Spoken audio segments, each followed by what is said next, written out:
আমরা কিন্তু আমাদের প্রয়োজনে অনেক অ্যাপ মোবাইলে কিন্তু ইনস্টল করি। ইনস্টল করার পর কিছুদিন ব্যবহারের পর অথবা ভালো লাগে না, তারপর কি করি? আমরা কিন্তু এই অ্যাপগুলো ডিলিট করে ফেলি।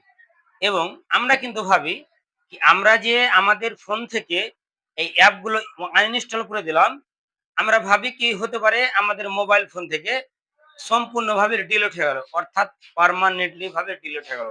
কিন্তু সেটা ভুল ধারণা। এই করে কি হয়? আমাদের অ্যাপগুলো এক জায়গায় কিন্তু স্টপ হয়ে থাকে, মানে জমা হয়ে থাকে। তারপরে কি হয়? আমাদের ফোন আগেকার তুলনায় ফাস্ট কাজ করে না। তো আমি দেখাবো আপনার ফোন থেকে আপনি অ্যাপগুলো কিভাবে সম্পূর্ণভাবে ডিলিট করবেন এবং নতুন ফোনের মতন কাজ করবে। একদম হেভি ফাস্ট চলবে।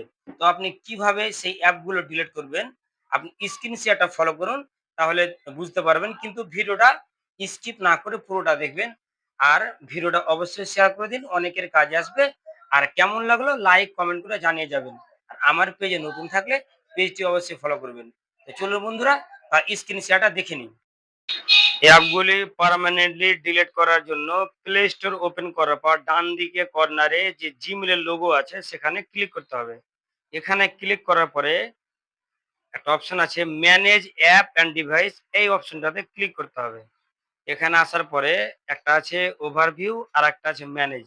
তো ম্যানেজে ক্লিক করতে হবে। এখানে আসার পর একদম বাম দিকে রাইট চিহ্ন আর লেখা আছে দিস ডিভাইস, এখানে ট্যাপ করতে হবে। এখানে করার পরে সবার নিচে আছে নট ইনস্টলড, এখানে ক্লিক করতে হবে।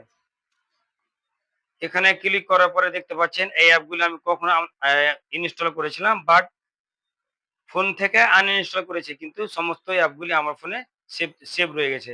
তো এগুলো ডিলিট করার জন্য এভাবে টিক করতে হবে।